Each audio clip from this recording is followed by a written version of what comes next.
La maladie sans antécédent de santé, vous comprenez ce soir que la Calédonie a peur?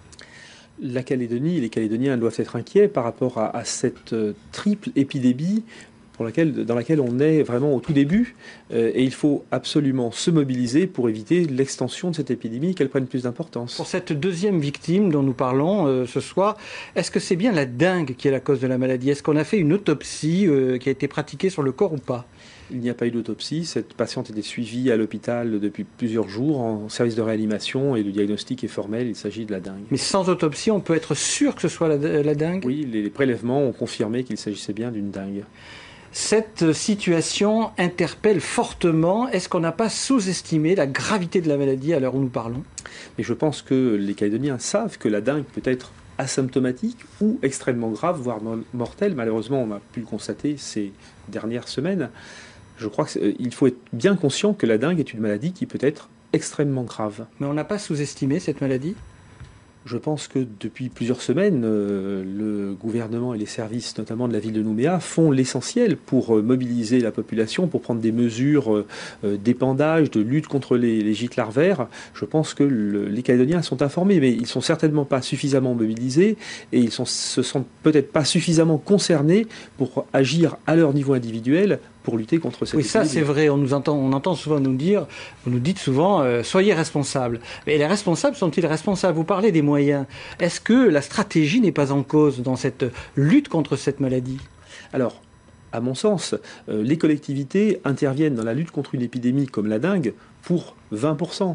Les 80% des moyens qui peuvent éviter une épidémie, ou du moins la contrôler, éviter qu'elle prenne une forme importante, c'est chacun d'entre nous. Mais est-ce que vous avez une responsabilité sur le choix du pesticide, par exemple, enfin de l'insecticide pour tuer ce virus? Est-ce que là, vous n'êtes pas en cause parce que vous avez fait un mauvais choix?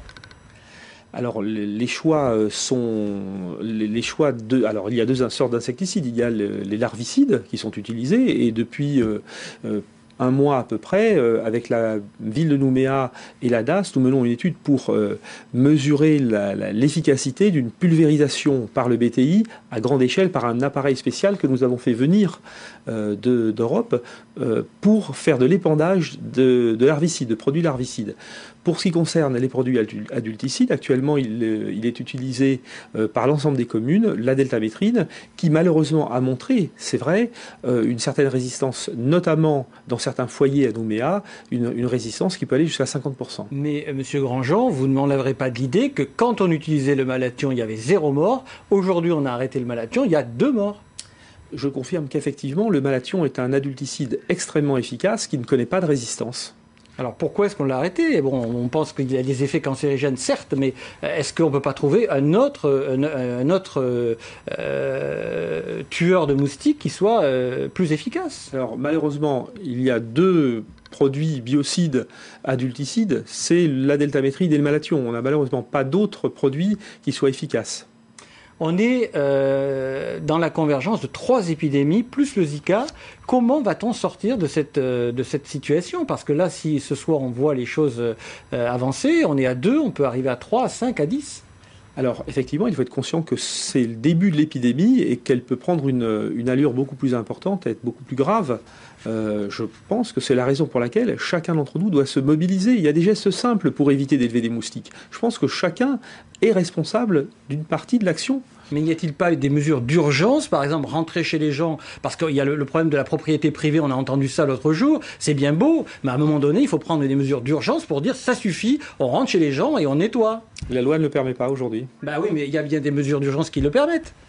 Malheureusement, on a essayé de travailler sur ce thème-là. Il n'y a aujourd'hui pas de possibilité légale de rentrer de force chez les gens qui ne le souhaitent pas. Donc on préfère avoir des morts de la dengue plutôt que de prendre des mesures qui vont empêcher les gens de mourir. Donc je pense qu'on préfère rester dans la légalité. C'est une chose qui est importante quand même. Rester, pardon? Rester dans la légalité. Non, mais on est tous d'accord pour rester dans la légalité. Mais il y a des moments où il faut quand même aussi que la légalité fasse force à la loi. Mais je pense que chacun d'entre nous peut aussi, à son niveau individuel, inciter ses voisins, puisqu'il s'agit bien aussi des voisins.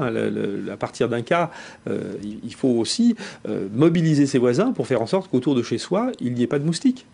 Donc on rappelle rapidement, Jean-Paul Grandjean, comment on se protège. On met des pesticides, on met enfin des insecticides, des repellants, ce qu'on appelle. Alors, il y a vraiment 3 actions qui sont importantes à faire par chacun d'entre nous. Il faut détruire tous les gîtes larvaires. Ça, c'est clair, c'est l'élément de base et on devra le faire encore pendant des années et des années.